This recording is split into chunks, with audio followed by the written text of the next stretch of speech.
If someone you love dearly turned into a worm, would you still care for them?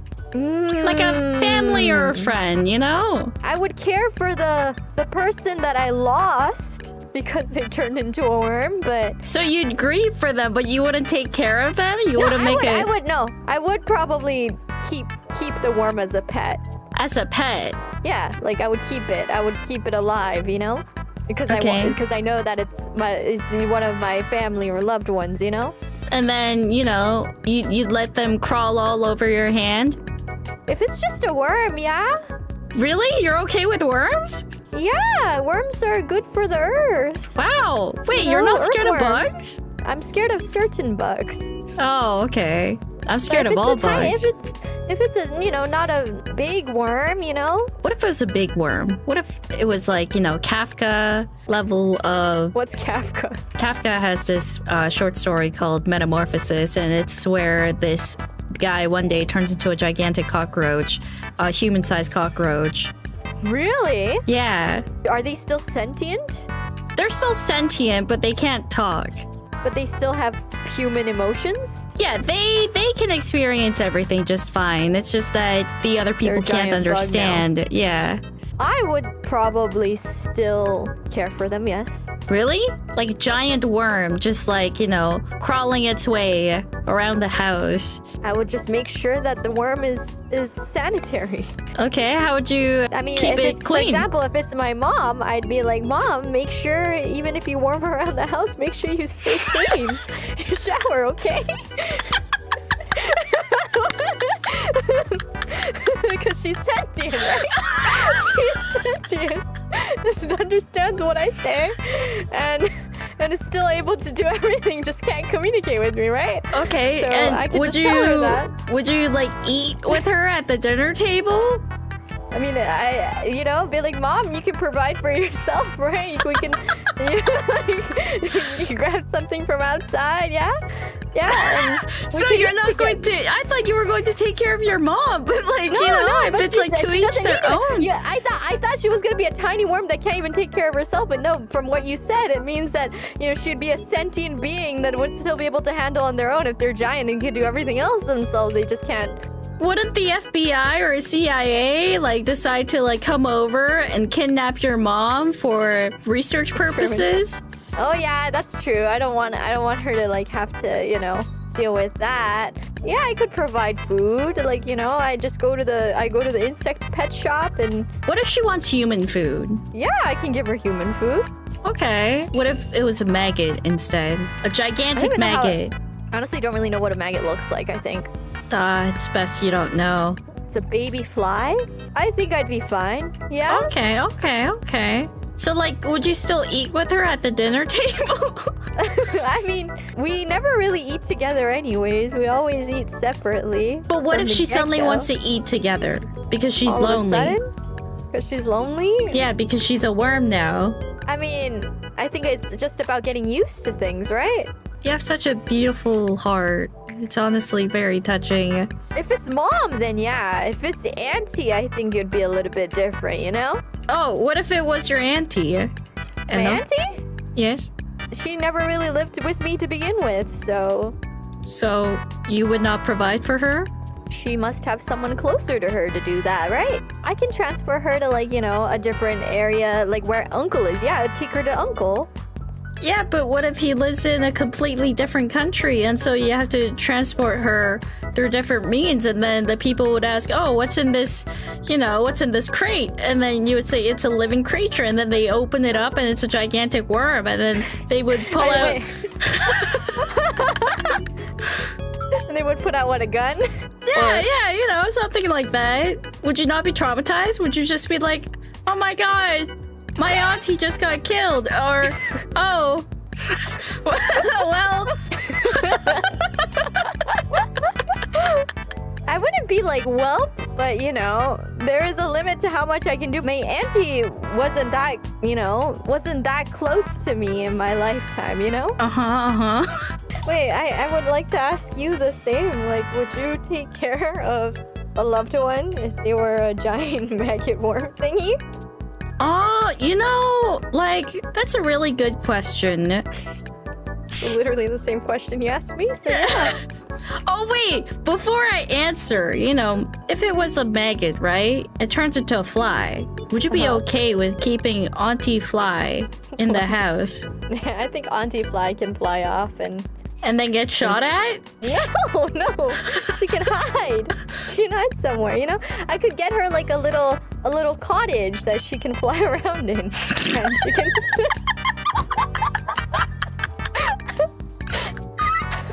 like deep inside like some sort of woods where people barely, you know, pass by. I'd find her a little abandoned cottage that she can just fly around. Okay.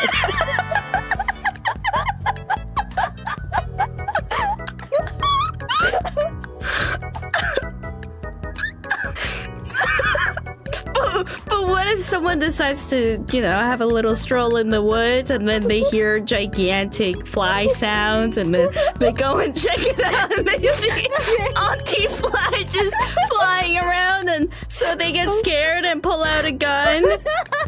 Okay, no. In that case, I would, before that happens, I'd be willing to install soundproof inside the cottage. Just install some soundproof sponges, you know, on the walls. But how is she gonna get food? It's gonna be deep in a woods where people rarely walk, so she'll keep an eye out to make sure nobody's walking around, and she'll go out, buzz around, and find food and come back. What if one day she doesn't come back and you're just like sitting at the cottage thinking, Auntie, where did you go? Where did you go flying around to this time? And then maybe she just doesn't come back. I would assume that maybe Auntie also inherited the fly lifespan and be like, oh, she lived a good life. You know, I thought you weren't really close with your auntie, but to go this far for your auntie, you're such an empath. Thank you. What would you do that for your fly auntie? My fly, you know, yeah, I could. Yeah. You could. Yeah, I'm sure my mom would have a great time with my fly auntie. Maybe they could like have a nice little. So it's not you, it's your mom that has to take care of the fly auntie. I mean, we could all take turns, you know. What if fly auntie was your only surviving family? Wow, that's suddenly really deep. It's just assuming that you don't have other people to help provide for fly auntie. It's just you.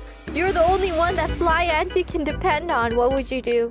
Well, if that's the case, then I would probably die of a heart attack. So in order to prevent that from happening, I would first put her in our house where everyone's gone. And then I would be blindfolded when I enter. And then I'd be like, Auntie, where are you? And then, actually, I would like to have earplugs on too. I'd like to be blind and deaf. How would you be able to know if she's in the house or not? I would feel the vibrations. Oh, so you would touch fly auntie to confirm her presence? No, I would be like, Auntie, make a sound. And then, you know, she'd make a gigantic buzzing sound, right? And I'd be like, oh, she's nearby. But you have earplugs, so you wouldn't be able to hear it, right? No, but I'd feel the vibrations. Oh, you would feel the wind in your face from her wings.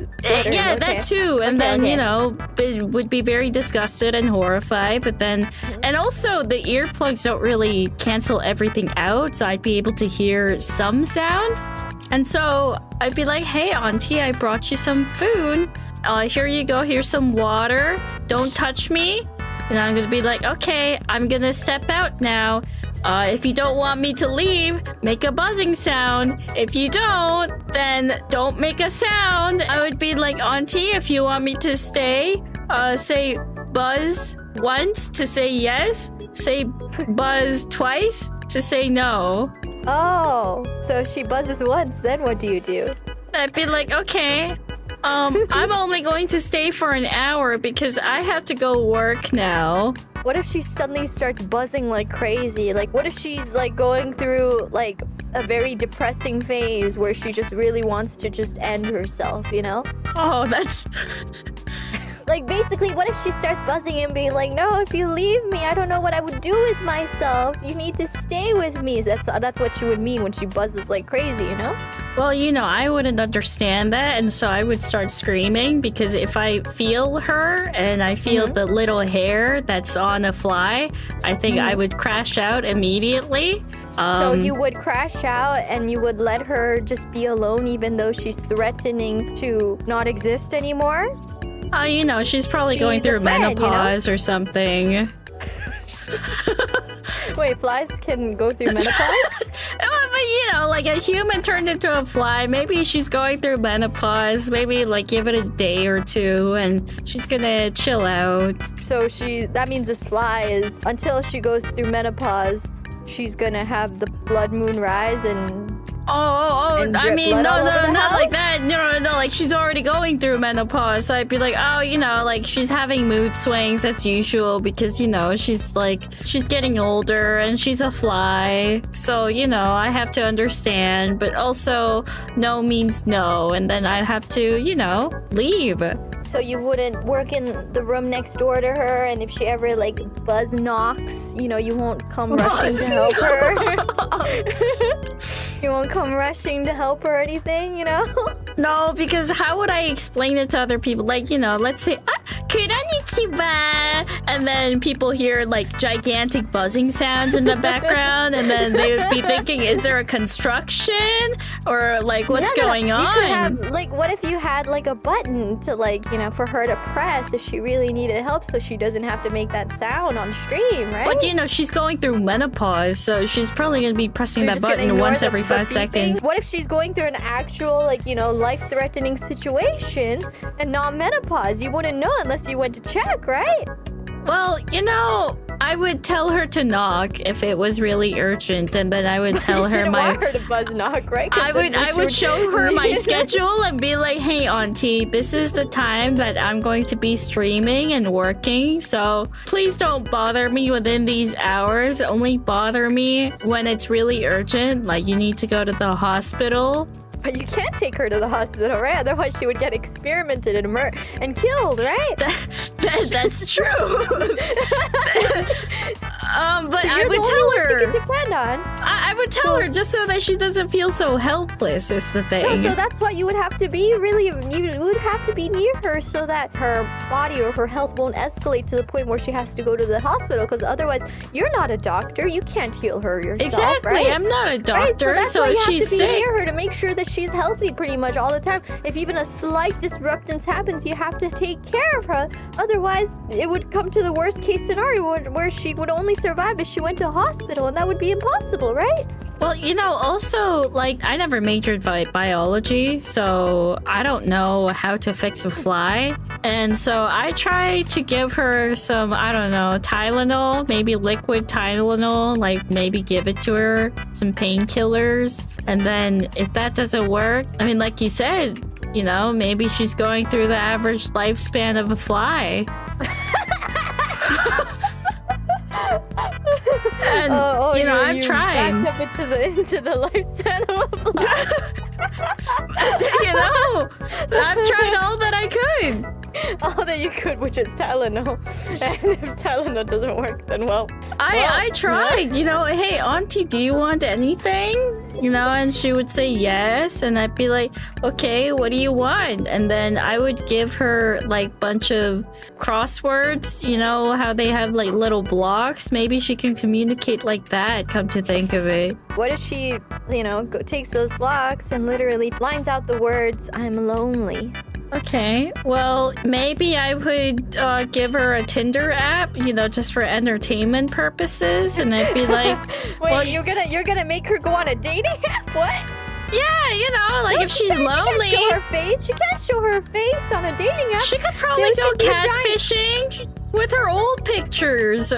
Oh, but she would never actually be able to meet these people, right? Exactly, yeah, but then if she's lonely, at least she can talk to people, right? that wouldn't be a long-term, you know, conclusion to the problem, right? Because it's a dating app, so obviously, most likely they would be like, oh, you know, they start chatting. If they're interested, they'd be like, oh, want to meet up? And she wouldn't be able to meet up, right? So then they would eventually be like, oh, she's not interested, and they would cut her off. Yeah, I mean, I'd have to tell her that, you know, it's like, you know, take it or leave it kind of situation. So, you know, you want to talk to people, here you go. But if you want to go meet them, sure, but consider that to be your first and last time that you'll be seeing someone. Really? Wait, I'm curious. So what about if it's Fly Mom? Fly Mom? Fly Mom, yeah. Okay, Fly Mom. if it's Fly Mom, yeah, then I'd make an exception. I'd still be blindfolded with earplugs and everything, but you know, I would let her have a button. Her fly hand? Yeah, you would let her have a button. Yeah, I'd let her have a button. So if she beeps it, you would go to her and you would sleep next to her, even blindfolded. Yeah, blindfolded with earplugs, and then wear gloves. Be covered from head to toe, preferably with a suit on. A suit? Yeah, you know, like one of those like radioactive suit. A hazmat suit. Yeah, that. Yeah. Those are expensive. I'd get it for her. Yeah, so you can hug your Fly Mom. Yeah. Yeah, no, that is very sweet. I can see the difference in how you treat Fly Mom versus Fly Auntie. It's okay, you know? Like, if it's her, it's okay. She can do anything. And then she can be like a fly, you know? Some people are saying she could be a fly VTuber. And then, you know, I'd be like, hey, if you're really lonely, maybe you could start a VTuber thing. And then... How would she be able to type on a computer? Like, she would just be doing Zatsus. Yeah, but how would she start the stream, you know? How would she make the frame? How would she type out, like... I tell her, you know, like maybe, you know how we have like stream decks? Maybe she can do stuff with that. Oh, wow. How would she figure out how to actually communicate with the audience if she's just a fly that buzzes? You know, it's just a Zatsu. So, you know, she would just be like... And then people would be like, whoa, this is like really insane role-playing. Insane role-playing. And then people would be like, whoa, like, you know, what kind of sound effects are you using? And like, oh, can you like make this kind of noise? And she'd be like, and then people would be like, wow, I didn't know that flies could make that kind of sound. Dang, I can't imagine how that would go. Exactly. Wasn't this a delightful conversation? It was. It very much was. It made me think about how important my family is to me.